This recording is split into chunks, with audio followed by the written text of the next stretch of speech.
এক যুবক একটা মহিলার কয়টা বকরি চড়াইতো, বকরি ছাগল। সকালবেলা যেই বকরিগুলো নিয়ে যাইতো, সন্ধ্যাবেলায় কোনোদিন এই বকরি সমপরিমাণ যতগুলো নিছে অতটি ফিরাইয়া আনতে পারতো না। কয়টা হারাইছে এটাও কইতে পারতো না, কোনানে হারাইছে এটাও বুঝতো না, কি হইছে যা আছে তা। এরকম ছিল যে কয়টা ছাগল আগলাইয়া রাখতে পারতো না। সেই যুবক রাসূলুল্লাহ সাল্লাল্লাহু আলাইহি সাল্লামের ছোঁয়ায় অর্ধ জাহানের বাদশাহী করছে। উনি ওমর, উনি কি ওমর। ওমর রাদিয়াল্লাহু তাআলা আনহু বলতেন, আমি ছিলাম সেই ওমর যে মহিলার ছাগল চড়াইতাম একটা মহিলার ভাড়ায় নির্দিষ্ট পারিশ্রমিকে, কিন্তু আমি কোনোদিনও মহিলার ছাগলগুলো ঠিক মতো আইনা বুঝাই দিতে পারতাম না, হারাই লাইতাম। কোনানে হারাইছে কইতারি না, কয়টা ছাগল গুন্না রাখতে পারতাম না আমি। আমার আব্বা খাত্তাব আমারে সব সময় কইতো, ফুত তোর লাগে আমার বেশি চিন্তা, আমার এই ফুটটার জিন্দিগি জানি কিমনে চলে। হ্যাঁ, কিতাবে আছে ওমরের আব্বা নিয়মিত আফসুস করতেন, আহারে পুত্রে তারে লইয়া তো একটা বড় বিপদে না পড়ে, তে কটা ছাগল গন্যা রাখতে পারে না। ওমর রাদিয়াল্লাহু তাআলা মদিনার মসজিদে নববীতে বসে বসে এটা বলতেন, আমি সেই ওমর আজ অর্ধ জাহানের বাদশাহী করি। ইসলাম মরুর সেই যাযাবর রাসূলুল্লাহ সাল্লাল্লাহু আলাইহি সাল্লামের ছোঁয়ায় একদিন অখ্যাত অপরিচিত রোম সাম্রাজ্য ছিল তখন পৃথিবীতে। তখন পারস্য সাম্রাজ্য ছিল, দুইটা সাম্রাজ্য ছিল সুপার পাওয়ার, তৎকালীন পরাশক্তি। আজকের যেমন ইউরোপ পরাশক্তি, আজকে যেমন রাশিয়া পরাশক্তি বলে, অধুনা নতুন করে গর্জে ওঠা চীন তাদেরকেও ধরে কাছাকাছি। তো এরকম শক্তিধর দুইটি সাম্রাজ্য ছিল, রোম কিং এবং পারস্য সাম্রাজ্য।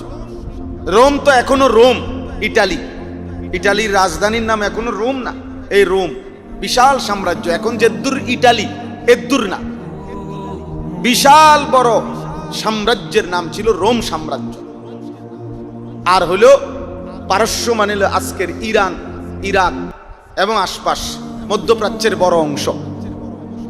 তো এই দুইটি সাম্রাজ্য তৎকালীন সময়ে ছিল, কিন্তু এই আরব, এই মক্কা ভূমি এতটাই অখ্যাত ছিল যে এই দুই সাম্রাজ্যর শাসকরা কোনোদিনও এই অঞ্চলে শাসনও করে নাই, এই জনগণের উপরে কর্তৃত্ব করে না, ওদেরকে কোনোদিন গণাতো ধরে নাই।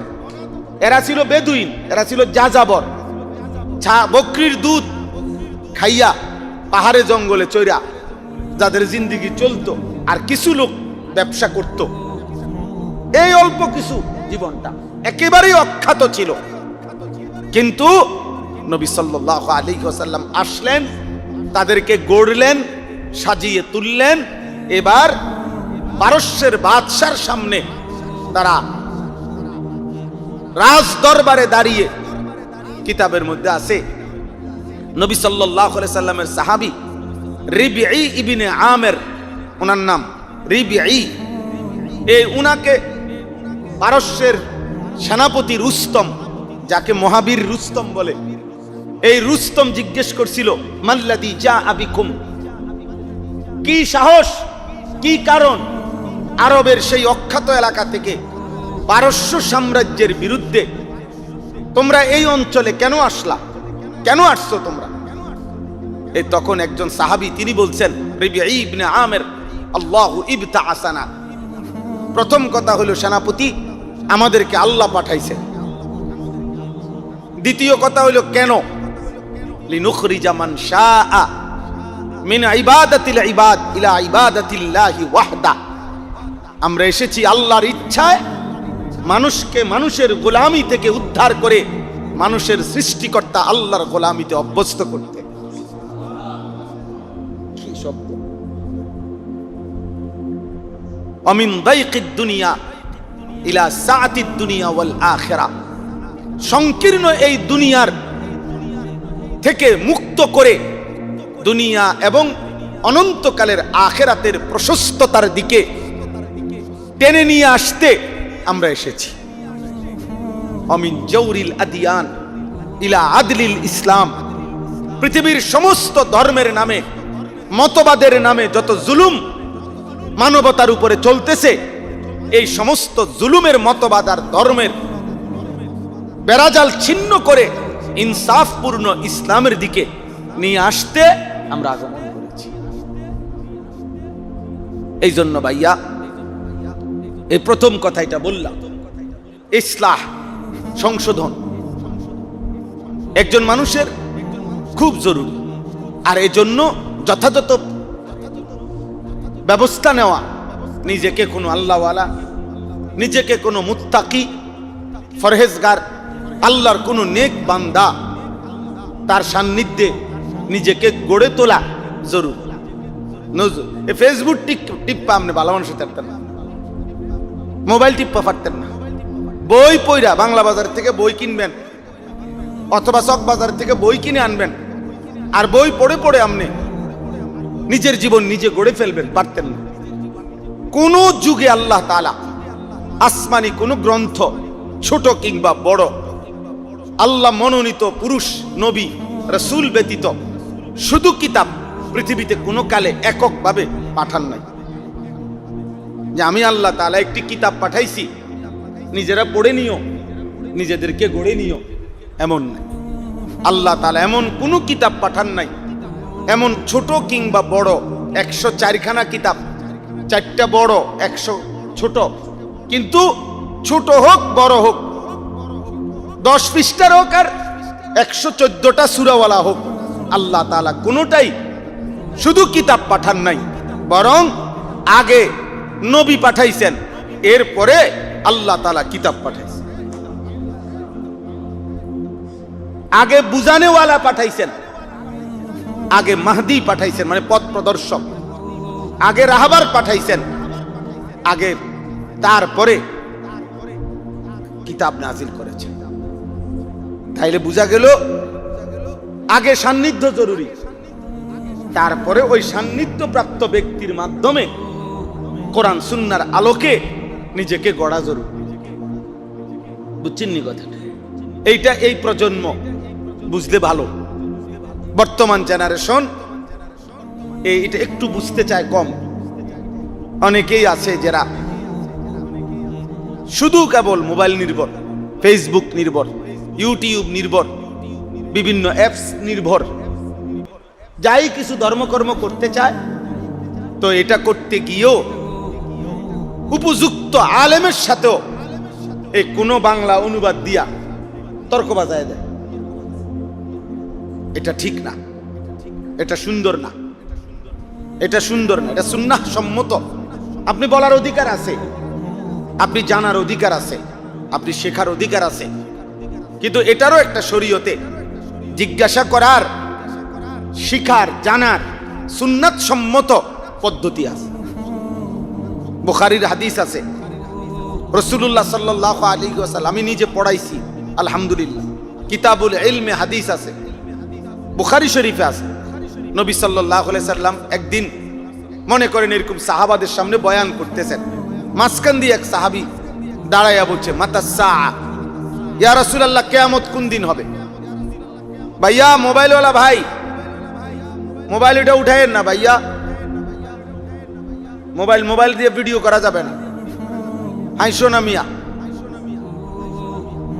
বাইরে উঠাও, বাইরে বাইরে অটো আছে, সিএনজি আছে, আউল আছে, ফাউল আছে, একটা কিছু উঠাও। জি, কি বলতেছিলাম?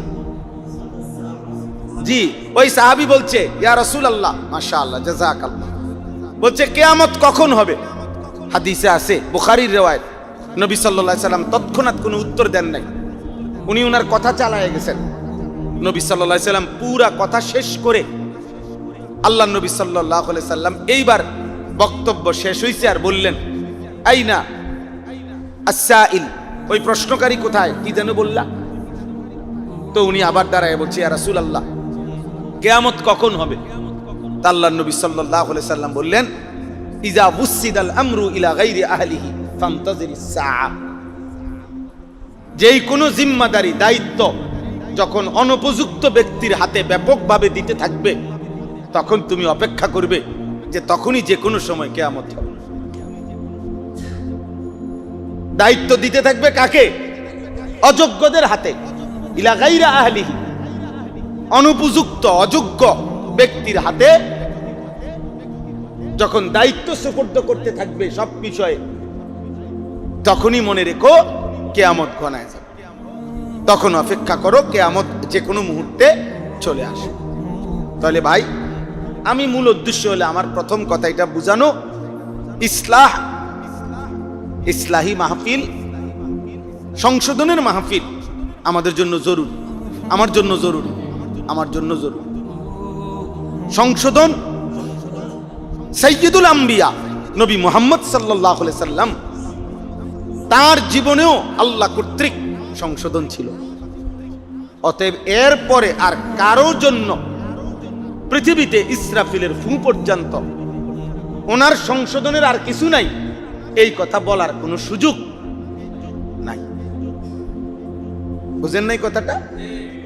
রাসূলুল্লাহ সাল্লাল্লাহু আলাইহি সাল্লামের আচরণ, কথাবার্তা, মহান আল্লাহ তাআলা এমন অনেক বিষয় ছিল মহান আল্লাহ নিজ দয়ায় সংশোধন করে দিয়েছেন, সংশোধন করে দিয়েছেন। কোরআনুল কারীমের মধ্যে আছে, নবীজি সাল্লাল্লাহু আলাইহি সাল্লাম কাফেরদের কয়েকজন সর্দারের সামনে কথা বলতেছেন, দাওয়াত দিতেছিলেন। এই সময় একজন অন্ধ সাহাবী এসে, আব্দুল্লাহ ইবনে উম্মে মাকতুম রাদিয়াল্লাহু তাআলা আনহু এসে নবী সাল্লাল্লাহু আলাইহি সাল্লামের সামনে আইসাই বলছে, আল্লিমনি মিম্মা আল্লামাকাল্লাহ, ইয়া রাসূলুল্লাহ, আল্লাহ আপনাকে যে ইলম দিবেন আমার একটা কিছু শিখান, একটা আমল বলে দেন। তো নবীজি সাল্লাল্লাহু আলাইহি সাল্লাম ওনার দিকে তাকাইছেন, এই যে মাওলানা মুশাররফ, তা আমি তাকাইলাম, চিনলাম এই তো আমার পুরান মানুষ। আমি যে সময় মানে ছাত্র এবং শিক্ষকের মাঝামাঝি, অর্থাৎ পরীক্ষা দিয়ে আসছি, কামেল টাইটেল পরীক্ষা, রেজাল্ট দিছে না তখনও, কাজেই ছাত্রত্ব অস্বীকার করতে পারি না, আবার পরীক্ষাও দিয়ে লাইছি। এরকম সময় এই মাওলানা মুশাররফের সাথে আমার পরিচয় কত আগে, তাইলে 2004 সালে বললাম যে, তো রাসূলুল্লাহ সাল্লাল্লাহু আলাইহি সাল্লাম ওনার দিকে তাকিয়ে বললেন, সে তো আমারই। তো ঠিক আছে, তাকে পরে বলি। এরা মক্কার গুরুত্বপূর্ণ কাফের সর্দার, এদেরকে নবীজি বলতে থাকছেন। এই শুধু এই আচরণটা যে ওনারে একটু পরে বলবে, ওনারে কোনো দমকও দিছে না, কিছুই বলছে না, যাইতে গাও বলে নাই, উনি তো ওনার জায়গায় বসাই আছে, শুধু এগো কথাটা শেষ করে ওনারে বলবে।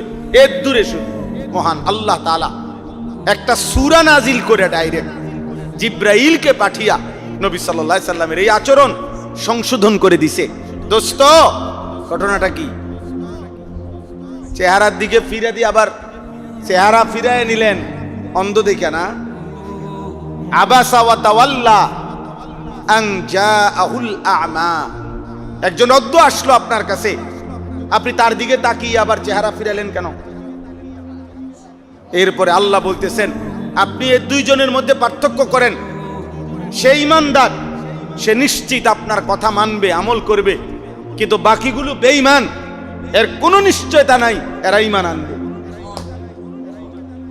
তাহলে অনিশ্চিতের উপরে আপনি কেন নিশ্চিতকে দেরি করলেন কেন? সে তো সাহাবী, সে তো ঈমানদার, সে তো আপনার কথা মানবে। ওরা তো ঈমান আনবে না, না আনবে। ওমা ইউদরিকা লাআল্লাহু ইয়াযাক্কা, আপনি জানেন না ওরা ঈমান আনবে কিনা, ওরা নিজেরা পবিত্র করবে কিনা, এটা আপনার জানা নাই। কিন্তু সে নিজেকে এই তাজকিয়া, এই নিজের শুদ্ধি, আত্মশুদ্ধি করতে আসছে, নিজেকে সাজাইতে আসছে, গড়তে আসছে আপনার কাছে।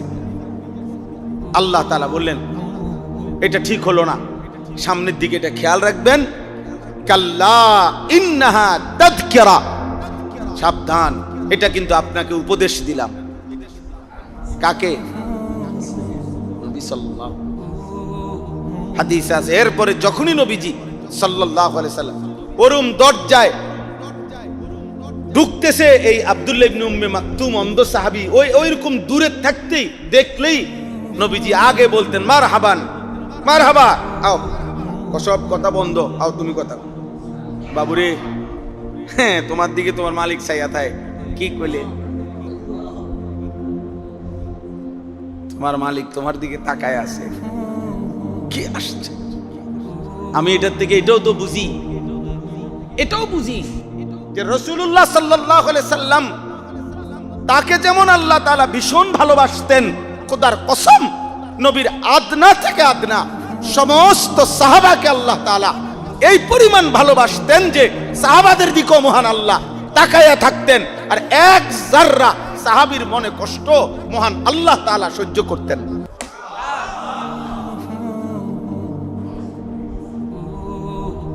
আম্বিয়ায়ে কেরামকে যেমন কলিজা দিয়া ভালোবাসা, সাহাবায়ে কেরামকেও সবটা হৃদয় দিয়ে ভালোবাসা উচিত।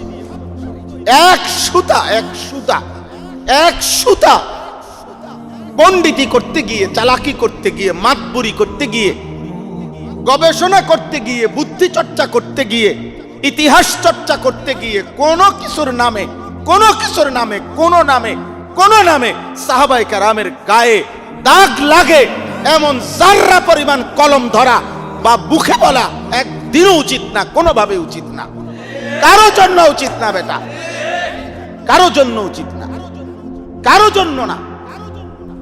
এমন কর্ম বন্ধ করে দাও, এমন লেখা বন্ধ করে দাও, এমন পৃষ্ঠা বন্ধ করে দাও, এমন জবান স্তব্ধ করো যে জবানে সাহাবাদের বিরুদ্ধে বলতে হয়।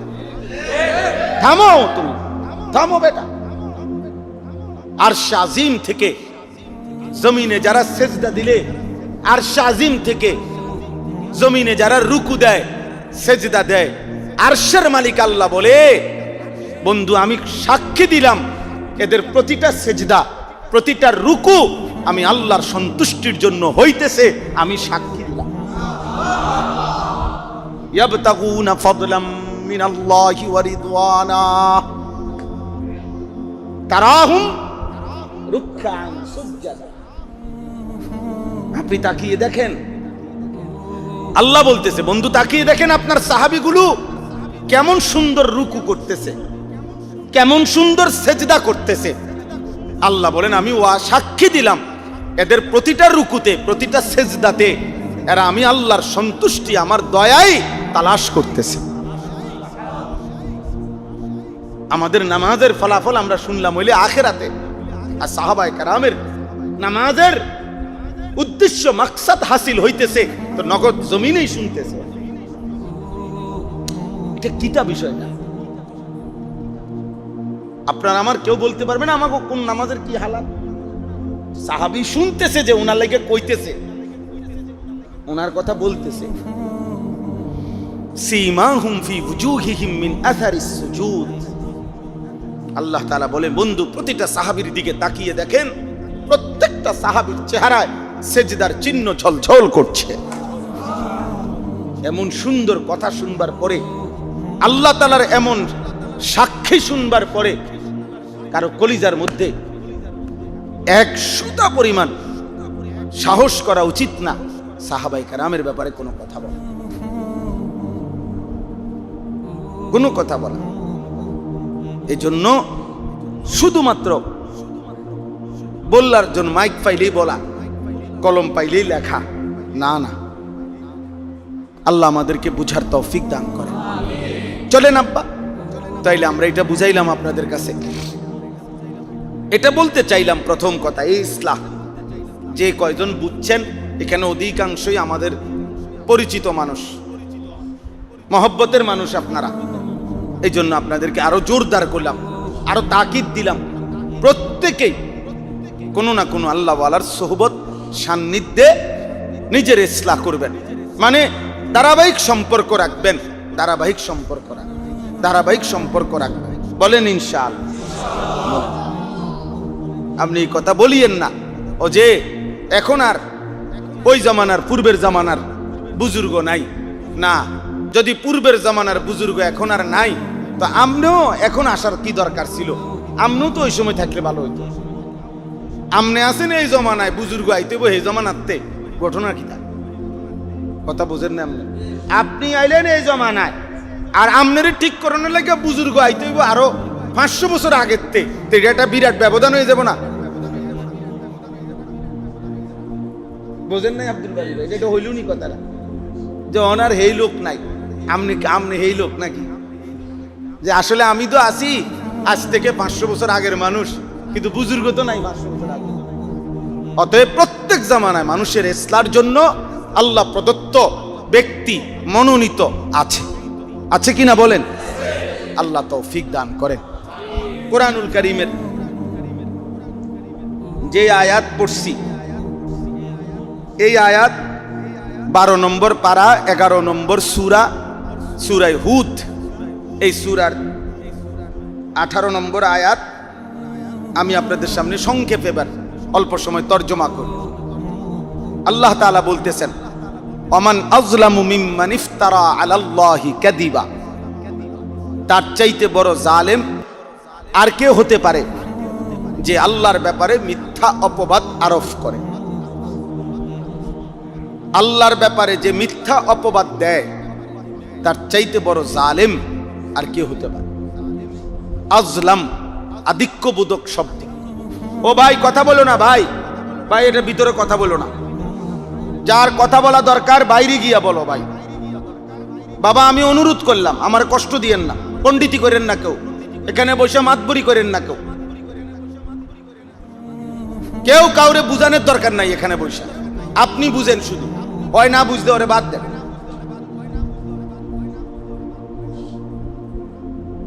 এখানে বুঝাইয়েন না, আপনি বুঝানোর দরকার, দোস্ত তোরে বুঝাই আয়, বাইর হয় তো বাইর করে ঘরে। নিজে শুনেন আব্বা, নিজে শুনেন, নিজের জন্য শুনেন, নিজের জন্য শুনেন। তু আগার মেয়েরা নিহি বনতা না বন আপনা তো বন। সৈয়দ আবুল হাসান আলী নদভী রহমতুল্লাহ আলাইহ হৃদয়ের আকুতি দিয়ে পৃথিবী বিখ্যাত মনীষী ছিলেন তিনি।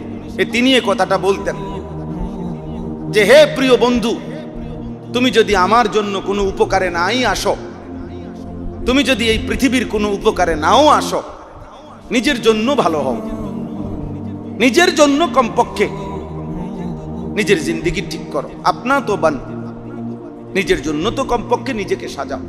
তোমার তো মৃত্যু হবে, তোমার তো কবর হবে, হয়তো তুমি তোমার পরিচিত জনের আগে কবরে চলে যাবা, অথবা তোমার আগে তোমার পরিচিত জন কবরে চলে যাবে। এই বন্ধন ছাড়তেই হবে, এই সম্পর্ক কি করে দিতে হবে? ছাড়তে হয়, আমি আগে কবরে নয় সে আগে কবর।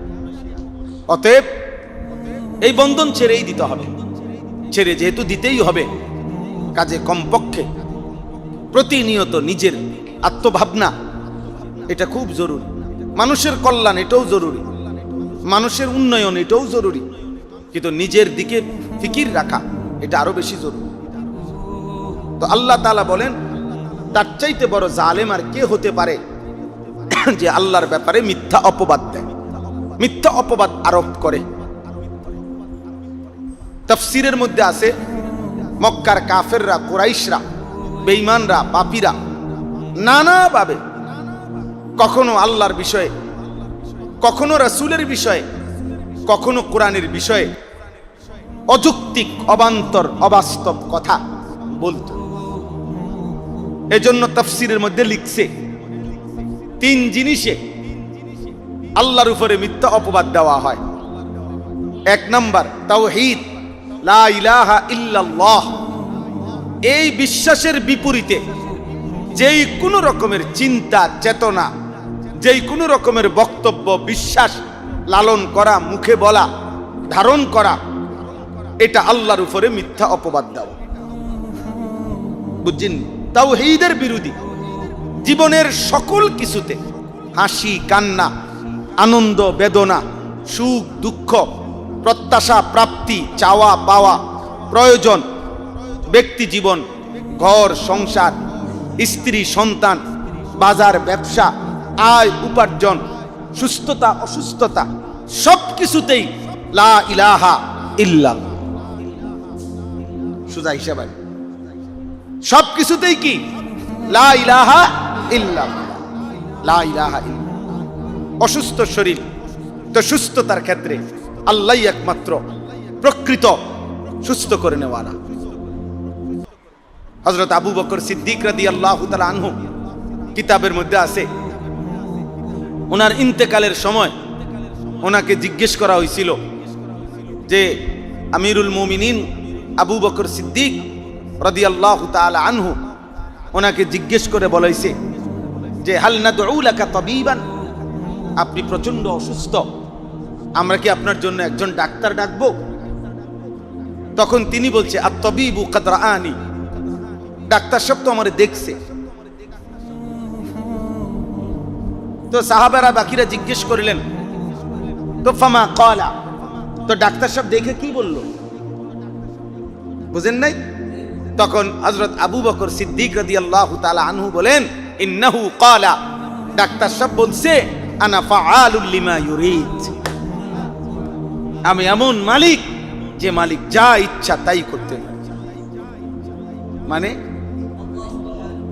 আল্লাহ, আল্লাহই তো আরোগ্য দাতা, তো তিনি তো আমরা দেখছেই, আর তিনি যা ইচ্ছা তাই করতে পারেন। তিনি সুস্থতাও দিতে পারেন, তিনি অসুস্থ, তিনি হায়াতও দিতে পারেন, মৃত্যু দিতে। হযরত আব্দুল্লাহ ইবনে মাসউদ রাদিয়াল্লাহু তাআলা আনহু, বিখ্যাত সাহাবী আব্দুল্লাহ ইবনে মাসউদের অসুস্থ শেষ অবস্থা, হযরত উসমান রাদিয়াল্লাহু তাআলা আনহু ওনাকে দেখতে গেছেন, জিজ্ঞাসা করছেন গিয়া অসুস্থ অবস্থায় পাশে বসে আব্দুল্লাহ ইবনে মাসউদকে, মা তাশতাকি, তোমার রোগটা কি, অসুস্থতা কি?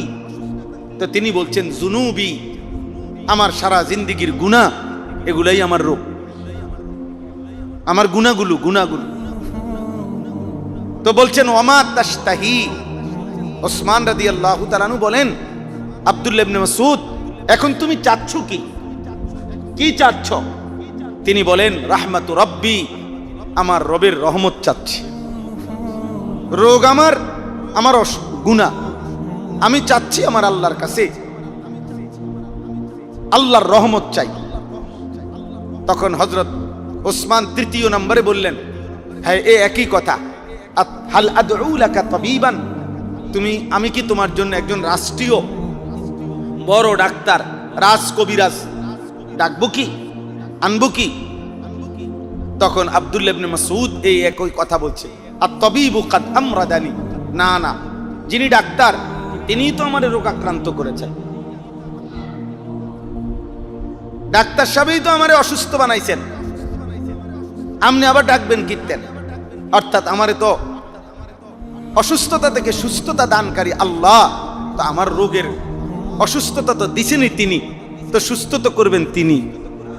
ও ওনারা তো আমি ডাকতেই আছি, ওনারে তো আমি কি, আমার জবান দিয়ে তো আমি ওই আল্লাহরে ডাকতেই আছি। সুবহানাল্লাহ, সুবহানাল্লাহ। হযরত আইয়ুব আলাইহিস সালাম, আমি আরবি কিতাবে পড়ছি, আইয়ুব আলাইহিস সালামকে আল্লাহ তাআলা 12 বছর কিংবা 18 বছর অসুস্থ রোগ, ভীষণ অসুখে রাখছিলেন। যখন সুস্থ হয়েছেন তো আইয়ুব আলাইহিস সালাম আল্লাহকে মহব্বতের সাথে একদিন জিজ্ঞেস করছিলেন, 12 বছর কিংবা 18 বছর আপনি আমারে যে অসুস্থতায় রাখলেন, কেন রাখলেন? আল্লাহ তাআলা বলছে, আইয়ুব 70 বছর তুমি ইতিপূর্বে সুস্থ ছিলা, 70 বছরে তুমি আমার হক আদায় করে আমারে ডাকছো, আমার বন্দিগি করেছ, আমার কোনো অভিযোগ নাই, আমি নারাজ না। কিন্তু 12 বছর কিংবা 18 বছর আমি তোমাকে রোগাক্রান্ত রেখেছি, চেয়েছি, এই রোগ অবস্থায় আমারে তুমি ডাকো কিনা? আইয়ুব, আমার জাতের কসম, আমি আল্লাহ সাক্ষ্য দিচ্ছি, 18 বছরও তুমি আমারে সমান তালে ডাকছো, এখনো সন্তুষ্ট আমি তোমার উপরে। কিন্তু আইয়ুব, এই আল্লাহ বলছেন আইয়ুব, কিন্তু 70 বছর আর সুখের ডাক আর 18 বছরের দুঃখের ডাকে পার্থক্য কি? পার্থক্য হইল, আল্লাহ তাআলা বলে, আইয়ুব 70 বছরের সুখে যখন আমারে ডাকছিলা, তখন আমি আল্লাহ তাআলা যে পরিমাণ মজা পাইছিলাম, আমার জাতের কসম, আমি 12 বছর বা 18 বছর রোগাক্রান্ত অবস্থায় তুমি যে আমারে ডাকছো, এই ডাকে আমি আল্লাহ আরো বেশি মজা পাইছি। ব্যথা ভরা ডাক, রোগের সুখের ডাক, দুঃখ বেদনার ডাক, আমি আল্লাহর আরো বেশি মায়া লাগছে, মায়া লাগছে, মায়া লাগছে।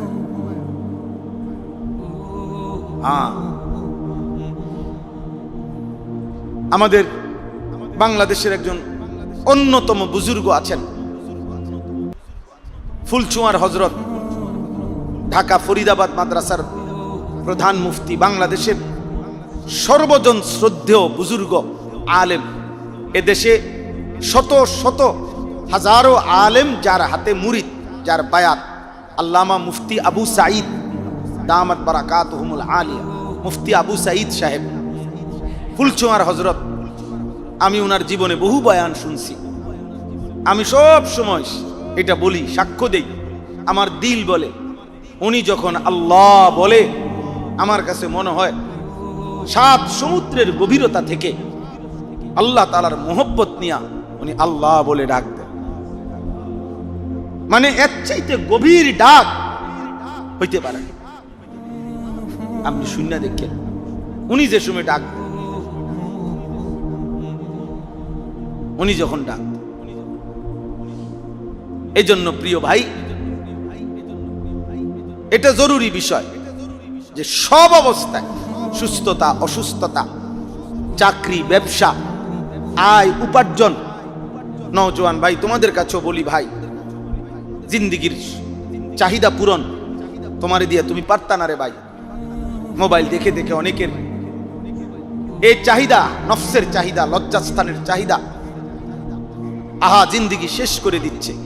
অথচ একটু যদি বিবেক খাটাইতো যে আমার সমস্ত চাহিদা, আমার জীবনের সব আশা পূরণকারী একমাত্র আল্লাহ, এটা যদি সে বুঝতো তাহলে জীবন অনেক সহজ হয়ে যাইত, অনেক সুন্দর হইত। এত কারাকারি, এত কামড়া কামড়ি লাগতো না। আমার জন্য যা আসার তা আসবেই, আমার জন্য যা আসবে না তা আসবেই না। আল্লাহুম্মা লা মানিআ লিমা আ'তাইতা ওয়া লা মু'তিয়া লিমা মানা'তা ওয়া লা ইয়ানফা'ু যাল জাদ্দি মিনকাল জাদ। একজনই ভাবেন, নবী সাল্লাল্লাহু আলাইহি সাল্লাম 5 ওয়াক্ত নামাজের পরে, প্রত্যেক ওয়াক্ত নামাজের পরে নবীজি এই দোয়াটা পড়তেন, আল্লাহ আপনি দিলে বাধা দিবে কে? আপনি না দিলে দিবে কে? আপনাকে বাদ দিয়ে চেষ্টা করে কি লাভ হবে? আল্লাহ দিলে বাধা দিবে কে? কথা বলে না। আল্লাহ না দিলে দিবে কে? আল্লাহকে বাদ দিয়ে চেষ্টা করে কি লাভ হবে? আব্বা বলো না ভাইয়া। এত মিথ্যা, এত চুরি, এত বাটফারি, এত ধোঁকা, এত প্রতারণা, এত সুদ, এত কিস্তি, এত লোন, এত হারাম, এত ঘুষ, এত বাটফারি, এত সিটারি, এত উল্লাস কি দরকার? এত হাজারি টাকার জন্য, সম্পদের জন্য, দুনিয়ার জন্য এত কামরা কামড়ির কি দরকার? আপাদ মস্তক, মাথার চুল থেকে পায়ের নখ পর্যন্ত ঘামে ভিজা যাইতেছে, ঘামের পর ঘাম ঝরতেছে, রাত নাই দিন নাই। আহা, কয়টা টাকার জন্য কি পরিমাণ ব্যতিব্যস্ত। কে তার সৃষ্টিকর্তা? কে তাকে বানাইছেন? কতবার আজান দিয়ে তিনি ডাকতেছেন, বান্দা আয় না, হাইয়া আলাস সালাহ, হাইয়া আলাল ফালাহ। ও একবারও আসে না। আল্লাহ যেন বলে, বান্দা অভাব পূরণ করি আমি, ঘুম থেকে জাগিয়ে তুলি আমি, রাত্রি বানাই আমি, দিন বানাই আমি, আলো দেই আমি, অন্ধকার দেই আমি, নিঃশ্বাস দেই আমি, গোটা কায়নাতের সব কিছু বান্দা 24 ঘন্টা আমি দেই। আমি এত ডাকা ডাকি, সেই সকাল, দুপুর, বিকেল, সন্ধ্যা, রাত, মসজিদের মিনারা থেকে ডাকি, এতগুলো মাইক দিয়ে, আমার মুয়াজ্জিনরে দিয়ে আমি বলাই, তুমি আমার ডাকে একটা সাড়াও দাও না। 365 দিনে বান্দা আমি তোমার একদিনও ফজরের নামাজে দেখলাম না, একদিনও না। আমি যদি এই চোখ আর না খুলি, বলে আমি যদি আর এই চোখ না খুলি, আমি যদি এই রাত আর ভোর না বানাই, আমি অনেক চিন্তা করি জীবনে। এই কথাটা আমার সবসময় মনে হয়, যে আমরা প্রত্যেক মানুষ, একটা মিনিট চিন্তা করেন, প্রত্যেক মানুষের জীবনের এটা অভিজ্ঞতা আছে যে আমরা যখন ঘুমাইতে যাই চোখ বন্ধ করলেই ঘুম আসে না। কেউ বলে যে হুজুর আমার আধা ঘন্টা লাগে, কারো 10 মিনিট লাগে, আব্দুল মান্নান স্যারের কম লাগে দেখছি, কিন্তু অন্যান্য অনেকের তো সময় বেশি লাগে। আধা ঘন্টা এই পাশ ও পাশ করতেছে বিছানায়, কিন্তু কি আসে না? ঘুম আসে না। তাহলে ঘুম আসতে যেমন 10 মিনিট দেরি হইলো, আধা ঘন্টা লাগলো। আমার আব্বা, আমার ভাই, তোমরা যারা ফজরের নামাজ পড়ো না, এই নাফরমান, যখন 8টা বাজে 9টা বাজে তুমি এবার উঠতে চাচ্ছ, ঘুম থেকে তুমি উঠতে চাইতেছ, এবার যদি আল্লাহ আধা ঘন্টা তুমি চোখ খুলতে চাইতেছ, বেঈমান যদি আল্লাহ চোখ না খোলে তো তোর চিৎকার দেখবে কে? আল্লাহ যদি বলে না ঠিক আছে খুলবো চোখ, কিন্তু আধা ঘন্টা তুই টানাটানি কর, চোখ খুলতে চাইতেছ কিন্তু চোখ খুলতেছে না, এইবার নাফরমান চিল্লানিটা কেমন চিল্লাইব? এ তো গোটা এলাকা এক করে লাইব, মা তুমি কই, আমার চোখ তো খুলতেছে না, বাবা তুমি কই, আমার চোখ তো খুলতেছে না, আব্বা, তো মা চিৎকার শুরু করে দিবে। আল্লাহ যদি চোখ না মেলে কি হবে তখন? এই জন্য দিল থেকে মসজিদে বসে নিয়ত করে, এইখানে যারা বসছেন যতজন প্রত্যেকে নিয়ত করেন, প্রত্যেকে দিল থেকে। মুসলমানের বাচ্চা যদি হন, রক্তে যদি মায়ের রক্ত থাকে, মায়ের পবিত্র দুধ খান, ইমানের ফোঁটা যদি থাকে, তো দিল থেকে নিয়ত করেন যে ইনশাআল্লাহ ফজরের নামাজ মসজিদের জামাতে পড়বো ইনশাআল্লাহ। বলেন ইনশাআল্লাহ। না না, আপনি হাত তুললে তোলেন, না তুললে নাই, আমার কোনো আপত্তি নাই, হাত তুললেও মানা নাই, কিন্তু আপনি কলিজার থেকে বলেন, কলিজার থেকে বলেন, কলিজা থেকে বলেন, হৃদয়ে হাত দিয়া বলেন, বুকে হাত দিয়া বলেন, বলেন ইনশাআল্লাহ, দিলে হাত দিয়া বলেন ইনশাআল্লাহ। আব্বা এটা মারাত্মক ব্যাপার। মুসলমান নামাজ কেমনে না পড়ে? নামাজ বিনে মুসলমান হয় কেমনে? নামাজ বিনে মুসলমান হয় না রে আব্বা, বিশ্বাস কর আব্বা, হয় না, মুসলমান হয় না। নামাজ বিনে মুসলমান হয় না, নামাজ বিনে মুসলমান। এই সামান্য দুনিয়ার চাকরি, অল্প কয়টা বেতন আর শুদ্ধ কয়টা বাংলা ভাষা, এটি তেমন কিছু না রে আব্বা, এগুলাই তেমন কিছু না, এমন কিছু না। অতএব জীবনের সকল ক্ষেত্রে হাসি কিংবা কান্না, উপার্জন কিংবা রোজগার, সুস্থতা কিংবা অসুস্থতা, সব ব্যাপারেই আমার দিলে থাকবে লা ইলাহা। মানে এটার অর্থ বুঝছেননি? মানে অর্থাৎ সব যাই আমার জীবনের সব আয়োজন পূরণ করবে কে? এই জন্য আসবাব গ্রহণ করা যায়, কিন্তু নির্ভরতা আল্লাহর উপরে। এই বাংলা কথাটা বুঝবেন শুধু। মানে আসবাব বলতে বাহ্যিক হালাল বৈধ উপায় উপকরণ গ্রহণ করা অনুমোদিত। উসিলা, আচ্ছা উসিলা যেটা আপনারা বুঝতে সুবিধা, আমরা এটারে বলি আর আসবাব, অর্থাৎ দুনিয়াবি উপায় উপকরণ। আপনি চাকরি নেন, আপনি ব্যবসা করেন, আপনি বিবাহ করেন, স্বামী স্ত্রী মেলামেশা করে, হ্যাঁ রোজগার করুক, এরপরে খেতে ফসল ফলাক, এরপরে দিয়া অফিসে কাজ করুক, এরপরে মালের উৎপাদনের জন্য মেশিন চালু করুক, সব ঠিক আছে উপকরণ, কিন্তু নির্ভরতা কার উপরে? এই কথাই, ধান লাগান, বীজ ফেলান, ফসল ফলান, সবই ঠিক আছে, কিন্তু নির্ভর করবেন কার উপরে? এই কথাই দেশ। তাহলে বাহ্যিক উপকরণ, হালাল বৈধ উপকরণ গ্রহণ করা অনুমোদিত, আল্লাহ কর্তৃক কি আছে? অনুমোদিত আছে, কিন্তু নির্ভরতা আল্লাহর উপর। এটারই আল্লাহ নবী বলছেন। এক সাহাবী জিজ্ঞেস করছে, ইয়া রাসূলুল্লাহ, আমরা যে নামাজে আসি, নামাজে আইসা আমাদের উট, গাধা, ঘোড়া এইটা মসজিদের সামনে আইয়া বান দিতাম নি, নাকি এমনি আল্লাহর উপরে ভরসা করে ছেড়ে দিতাম? নবী সাল্লাল্লাহু আলাইহি সাল্লাম বলছেন, আগে টাইট করে বান দিবা, এরপরে আল্লাহর উপরে কি করবা? সোজা কথা। কেমন সুন্দর উদাহরণ, সহজ উদাহরণ, সহজ উদাহরণ না?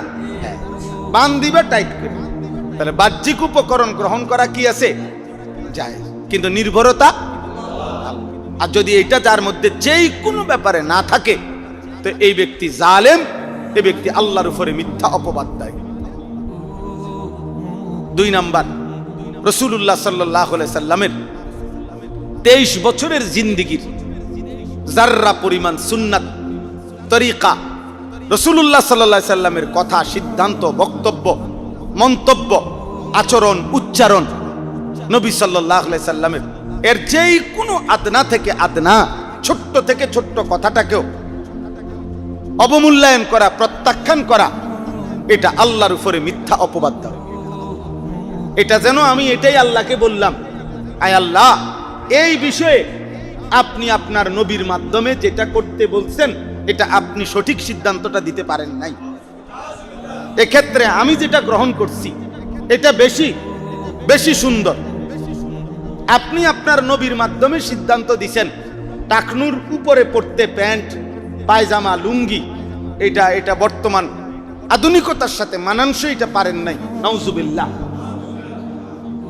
অতএব আমি এই জন্য নিজেই আধুনিকতা বর্তমান পৃথিবীর সাথে মানানসই হিসাবে আমি প্যান্ট নামায় দিছি, পায়জামা নিচে নামায় দিছি। তাহলে এটা কার উপরে অপবাদ দিল? রাসূলুল্লাহ সাল্লাল্লাহু আলাইহি সাল্লাম না, প্রত্যাখ্যান তো করছে নবীর কথাকে, কিন্তু অপবাদ দিছে কার উপরে? আল্লাহর উপরে। কারণ এটা করতে বলছে নবীজিকে কে? তাহলে নবীজির যাররা পরিমাণ নড়াচড়া, নবী সাল্লাল্লাহু আলাইহি সাল্লাম বাম পাও দিয়া বাথরুমে ঢুকছে, ডান পাও দিয়া মসজিদে ঢুকছে, ডান দিকে কাত হইয়া শুইছে, এই সমস্ত নড়াচড়া, হারাকাত, সাকানাত, কোন পাও, কোন হাত, কোন অঙ্গ, কেমনে কি, এ সব কিছু খোদার কসম আল্লাহর ফয়সালা, আল্লাহর ফয়সালা, আল্লাহর ফয়সালা। এটা কোন সাহাবাগর লগে মিটিং কইরা যে মসজিদে ঢুকলে তোমাকে কে কি কও, কোন পাও দিয়ে ঢুকলে সুবিধা লাগে, চাও চাই, এটা নেই। কার ফয়সালা? তাহলে আমনে এটাকে অ্যাভয়েড করা মানে, সুন্নাতকে আমনে প্রত্যাখ্যান করা মানেই হলো কার উপরে অপবাদ দেওয়া? আল্লাহর উপরে, আল্লাহর উপরে। আমাদের অনেক বুদ্ধিজীবী আছে, পণ্ডিত কিসিমের মানুষ, এই ধরনের কইছি না টাকনুর নিচে, হুজুর, এই সমস্ত ছোটখাটো বিষয় নিয়ে আপনার একবারে বেশি কত গুরুত্বপূর্ণ বিষয় পড়ে আছে, আপনারা এই ছোটখাটো বিষয় নিয়ে এত ব্যস্ত হইতে যান কেন? আমনে বাটপারি করেন আমগুলোকে। ওনার যেটাই উনার বদ আমল, এটার ব্যাপারে আপনি বলবেন, এটা সবটাই উনি বলবে ছোটখাটো আমল, ছোটখাটো আমল। এখন আমার প্রশ্ন হলো, আমি একদিন ওই মক্কায় কথার প্রসঙ্গে ধরছিলাম, বলছিলাম আর যে ভাই, আপনি শুধু একটা কথা বোঝেন, নবীজি সাল্লাল্লাহু আলাইহি সাল্লাম বলছে, বুখারীর হাদিস, যে টাকনুর নিচে যার কাপড়, তার ঠিকানা জাহান্নাম, ফাহুয়া কি ফিন্নার, জাহান্নাম। নবীজি বলছে কিয়ামতের দিন আল্লাহ তাআলা যার টাকনুর নিচে কাপড়, এই লুঙ্গি, পায়জামা, প্যান্ট, তো নবীজি বলছে আল্লাহ তাআলা কিয়ামতের দিন লা ইয়ানজুরুল্লাহু ইলাই, আল্লাহ তার দিকে তাকাবে না, ওয়ালা ইউকাল্লিমু, আল্লাহ কথা বলবে না, ওয়ালা ইউযাক্কিহি, আল্লাহ তাকে গুনাহ থেকে পবিত্র করবে না। নবীজি বলছেন, তাহলে আল্লাহ তাকাবে না, কথা বলবে না, গুনাহ থেকে পবিত্র করবে না। নবীজি বলছেন লাইলাতুল বরাতের বরকতময় রাতে, যে রাতে কোটি কোটি বান্দা আল্লাহ মাফ করে দেয়, সেই রাত্রেও যেই মানুষগুলোকে মাফ করে না খাঁটি তওবা ব্যতীত, তো ওই মানুষগুলোর মধ্যে একটা হলো যে টাকনুর নিচে যার কি থাকে, কাপড় থাকে। তো বিষয়টা যদি এত ছোট হয়, তাইলে তার জন্য জাহান্নাম এটা বললো কেন? বিষয়টা যদি এত ছোট্টই হয়, তাইলে তাকাবে না, কথা বলবে না, গুনাহ থেকে মাফ করবে না, এত কঠোর কথা বলার কি দরকার? বিষয়টা যদি এত ছোটই হয়, তো সবে বরাতেও তারে মাফ করবে না, এ কথা বলার কি দরকার? এটা ছোট বিষয়, তাইলে কথা বলেন, এটা ছোট বিষয়। ছোট বিষয় হলে এত বড় কথা বলার দরকার ছিল? ছোট বিষয় হলে এটা না কইতো যে টাকনুর নিচে কাপড় পরিধান করে, এটা একটা ছোট বিষয়, আখেরাতে 2টা ছটকনা দিব শুধু দূরে। দুইটা কিচ্ছা কি এই যেহেতু এটা ছোট বিষয়, এত বেশি মারতো না, আশা করি সর্বোচ্চ দুইটা। আর ফেরেশতা তো দুইটা লাগতো না। আল্লাহর মেহেরবানি, কোন একজন ফেরেশতা যদি একটাই খেছে আল্লাহ, তাহলে এটা না ছোট বিষয়? তাহলে এত বড় কথা বললেন। এজন্য নবী সাল্লাল্লাহু আলাইহি সাল্লাম যা বলেছেন, যা সিদ্ধান্ত দিয়েছেন, আপনি নিজের থেকে এটা ছোট এটা বড় এই নির্ধারণ করার আমাদের নিজস্ব কোনো অধিকার, নিজস্ব কোনো অধিকার।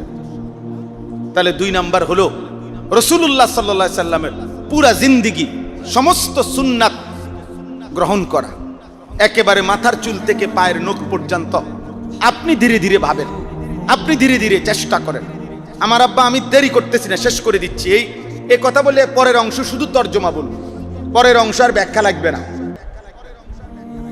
তো একটা কথা শুধু আমার মনে রাখেন, এই আপনাগরে এনে বসাইয়া আমি এটা বলতেছি না যে এই 1 ঘন্টার ভিতরেই আপনারা জুনায়েদ বাগদাদি হয়ে যাবেন, বাইজিদ বুস্তামি হয়ে যাবেন, এমন না। কিন্তু মূল উদ্দেশ্য হলো একটা কথা বলা, যে আপনি আপনার দিলটা, অন্তরের রুখটা, নিজের কলিজার দিলের মনোযোগটা আল্লাহর দিকে ফিরান, আখিরাতের দিকে ফিরান, নবীর দিকে ফিরান, কোরআনের দিকে ফিরান। এবার আপনি উৎসাহ উদ্যম নিয়ে আগায়া যান, দেখবেন ধীরে ধীরে গুনাহ আপনার থেকে কমে আসবে, নেকি আপনার দ্বারা বাড়তে থাকবে। কিন্তু আপনার মানসিকতা লাগবে। কি লাগবে বলেন? না, সিদ্ধান্ত লাগবে। ওয়াহদি ইলাইহি মান ইউনিব, কোরআনের পরিষ্কার আয়াত। আল্লাহ বলেন, আমার যে বান্দা আমার দিকে ঝুঁকে ঝুঁকে, ইউনিব ইনাবাত মুনিব, আল্লাহ বলেন আমার যে বান্দা আমার দিকে ঝুঁকে আসে, আমার দিকে আগ্রহী হয়, আমি আল্লাহ তাকে হেদায়েত দিয়ে থাকি। আমনে আজকে এক্ষুনি যে আপনারা সবাই 101 টাকা করে বাইর করেন, একজন একজন করে আসেন, আমি একটা একটা ফু দিমু, আমারে 101 টাকা দিবেন, আর চোখটা খুললেই আপনি বাইজিদ বুস্তামি, আমনে আব্দুল কাদের জিলানী। তো আব্দুল কাদের জিলানী নিজে ফুঁতে নিয়েছে, উনি নিজে আব্দুল কাদের জিলানী হয়েছে ফু দিয়া, জুনায়েদ বাগদাদি নিজে জুনায়েদ বাগদাদি হয়েছে ফু দিয়া। তো তা আপনি হইবেন কেমনে? তাহলে অর্থ এটা না, অর্থ হলো আপনাকে এটা বলা যে আপনি সিদ্ধান্ত নেন, হিম্মত করেন, হিম্মত করেন যে আমি আমার আল্লাহকে নারাজ করব না, আমি আমার রাসূলের সুন্নাত মানব, ইনশাআল্লাহ। দেখেন আল্লাহ সহজ করে দিবে, সহজ করে। আজকে লক্ষ লক্ষ ইউনিভার্সিটির ছাত্র, এদের জন্য দাড়ি রাখা সহজ হয়ে আছে, কোনো অসুবিধা নাই, কোনো অসুবিধা নাই, কোনো অসুবিধা নাই। এই সময়ের ব্যবধান আমরা, আপনারা পরিবর্তন দেখেন না, আমি পরিবর্তন দেখি, আলহামদুলিল্লাহ। যার নজর যেদিকে সে দেখো ওই দিকে, আমি পরিবর্তন দেখি, আলহামদুলিল্লাহ। আমার স্বপ্ন এটা, আমি ভাবি ফজরের মুসল্লি কিশোর যুবক সারা বাংলাদেশে আলহামদুলিল্লাহ প্রতিদিন বাড়তেছে, বাড়তেছে। হ্যাঁ হ্যাঁ, দাড়িওয়ালা, সেজদাওয়ালা, আল্লাহওয়ালা, জেনারেল পড়ুয়াও ছেলে প্রতিদিন বাংলাদেশের জমিনে বাড়তেছে, আলহামদুলিল্লাহ। সম্ভাবনা উজ্জ্বল, সম্ভাবনা উজ্জ্বল। পরিবর্তনের সিজন, পরিবর্তনের মৌসুম এখন। আল্লাহর বান্দা, মুসলমানের নওজোয়ান আল্লাহমুখী, আল্লাহমুখী, আল্লাহমুখী, আলহামদুলিল্লাহ। হতাশার কিছু নাই, হতাশার কিচ্ছু। আলো ফুটবেই, সূর্যোদয় হবেই, ইমানের বিজয় হবেই, কালেমার বিজয় হবে। হ্যাঁ, স্বপ্ন শুধু বাংলাদেশ না, স্বপ্ন আল্লাহর পুরা জমিন। সবটা আমার দ্বারা হইতে হবে, সবটা আমার আমলে হইতে হবে, এটা জরুরি। এটা কি না জরুরি, জরুরি। হযরত ওমর রাদিয়াল্লাহু তাআলা আনহু যখন পারস্য বিজয় হইছে, এই একটু আগে যে পারস্য বললাম, ওমরের জামানায় হযরত সাদ ইবনে আবি ওয়াক্কাস রাদিয়াল্লাহু তাআলা আনহুর নেতৃত্বে পারস্য বিজয়ের পরে রাজধানী বিজয় হয়েছে মাদায়েন, পারস্যের তৎকালীন সময়ে। তো রাজধানীতে রাজ প্রাসাদে যখন মুসলমানরা ঢুকছে, মুসলিম সাহাবীরা তখন রাজপ্রাসাদের মধ্যে একটা কামরা পাইছে, যেখানে মনে করেন বিগত 100 বছর 200 বছর আগের এই পারস্যের রাজ বাদশাদের স্বর্ণের মুকুট, স্বর্ণের জামা, স্বর্ণের চুড়ি, এগুলা রাজ পোশাক আদি আর কি, এগুলা সব ওই রুমটার মধ্যে।